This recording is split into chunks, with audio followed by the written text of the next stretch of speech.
अस्सलाम वालेकुम everyone, welcome back to another video. आज की इस वीडियो के अंदर हम बहुत इंटरेस्टिंग टॉपिक के ऊपर बात करेंगे, गैंग्रीन के ऊपर। पैरों का कालापन या पैरों का गल जाना और फिर इनको कटवाना और टांग का भी कटवाना पड़ना और उसके बाद जो है पर्सन की 4 साल के अंदर जो है मौत हो जाती है। तो ये आखिर पीछे रिस्क फैक्टर्स क्या हैं, वजूहात क्या हैं, आपके पास ट्रीटमेंट प्लान कैसे हैं, तो और इसके अलावा आप लोग कैसे जो है पहले ही इसका इलाज कर सकते हैं और कैसे पहले ही इसको डायग्नोज करवा सकते हैं और कौन लोग जो हैं इससे ज़्यादा मुतासिर होते हैं। तो आज आपको इस वीडियो के अंदर सारा पता चल जाएगा। तो यहाँ पे इस वीडियो को स्टार्ट करने से पहले अगर अभी तक आप लोगों ने हमारा चैनल सब्सक्राइब नहीं किया तो चैनल को जरूर सब्सक्राइब कर दें, वीडियो को लाइक भी कर दें, शेयर भी कर दें, साथ में जो बेल आइकन है उसको भी जरूर हिट कर दें। आप लोगों ने हमें इंस्टाग्राम के ऊपर, फेसबुक पर फॉलो नहीं किया हुआ तो वहां पर भी हमें फॉलो और लाइक करें। तो हम बात करें गैंग्रीन के बारे में। गैंग्रीन क्या होता है? पैरों का कालापन, मैंने बात की। पैरों का गल जाना, डायबिटीज पेशेंट्स हैं उनके अंदर डायबिटिक फुट होता है और उनका जो पैर है वो अक्सर कटवाना पड़ जाता है। तो ये आपके लिए जो है एक एग्जाम्पल के तौर पे मैंने बात की। तो अब हमारे पास यहाँ पे एग्जाम्पल से मैं आप लोगों को आसान करके समझाने की कोशिश करूंगा।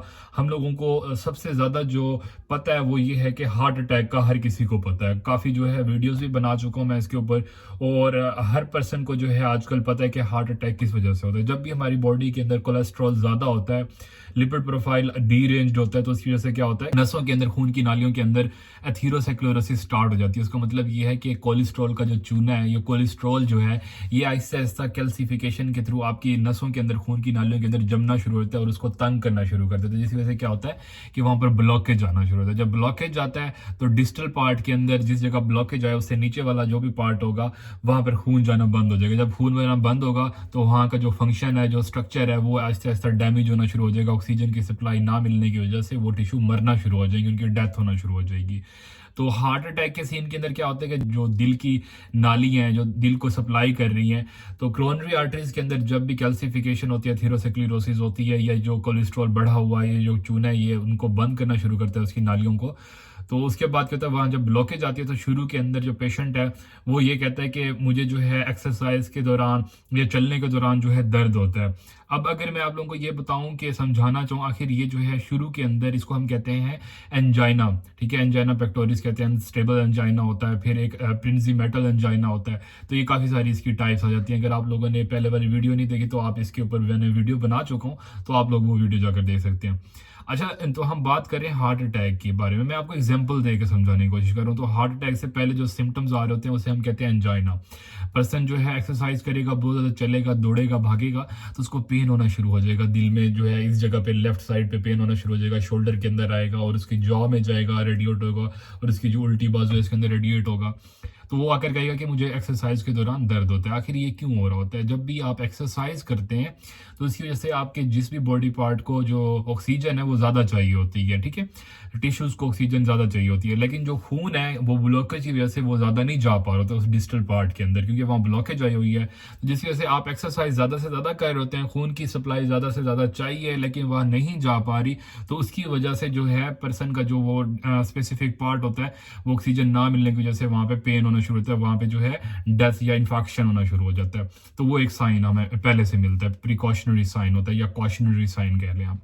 इसके बाद हमारे पास क्या होता है, अगर ये ब्लॉकेज कंप्लीट हो जाती है तो हमारे पास एक मेजर हार्ट अटैक को जो है देखा जाता है।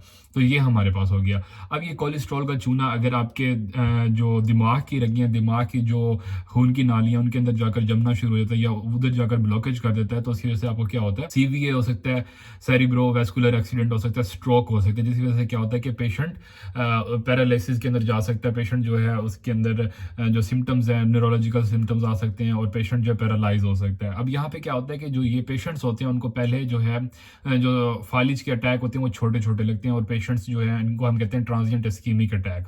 ट्रांजिएंट इस्कीमिक अटैक को हम टीआईए भी कहते हैं। तो टीआईए के अंदर क्या होता है कि शुरू के अंदर जो ब्लॉकेज जब कम होता है तो पर्सन के अंदर ये जो सिम्टम्स होते हैं वो बिल्कुल माइनर होते हैं और ये कंट्रोलेबल होते हैं, आप इनको मेडिसिन से इजीली ट्रीट कर लेते हैं। लेकिन जब भी ये ब्लॉकेज जो कंप्लीट होता है इन खून की नालियों के अंदर जो आपके दिमाग के अंदर है, तो उसकी वजह से क्या होता है कि आपकी जो स्ट्रोक होता है वो मेजर देखने को मिलता है और पर्सन पैरालाइज हो सकता है, जैसे हमने बात की। इसके अलावा हमारे पास एक और जो मसला है, जो आज का हमारा टॉपिक है, वो ये है कि गैंग्रीन।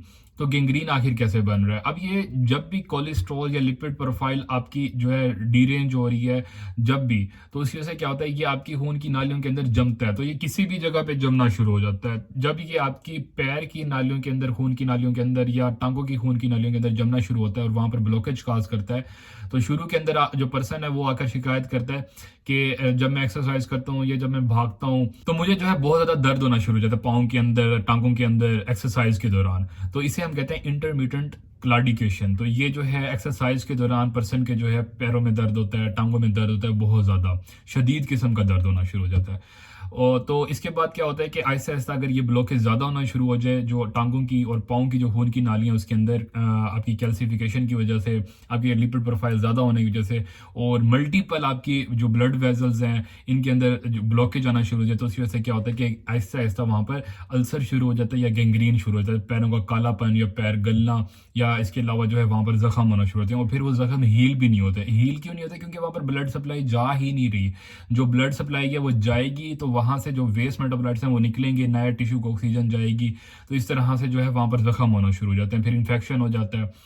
तो जब गैंग्रीन बनती है वो बेसिकली यही होती है कि वहां पर जब ऑक्सीजन की सप्लाई नहीं मिलती तो टिश्यू की डेथ होना शुरू हो जाती है, और इसे हम कहते हैं पेरिफेरल आर्टेरियल डिजीज। तो इसको हम ये भी कह सकते हैं कि ये आपके पाँव का हार्ट अटैक है एक तरह से, ठीक है। अब गैंग्रीन बनने के बाद क्या होता है कि जब गैंग्रीन होती है तो इसका जब इलाज किया जाए तो इलाज के बावजूद भी एम्पुटेशन या जो है पाँव को काटना पड़ जाता है, टांगों को काटना पड़ जाता है। उसके बावजूद भी मसला ये है, जो पर्सन है उसको बचाया नहीं जा सकता।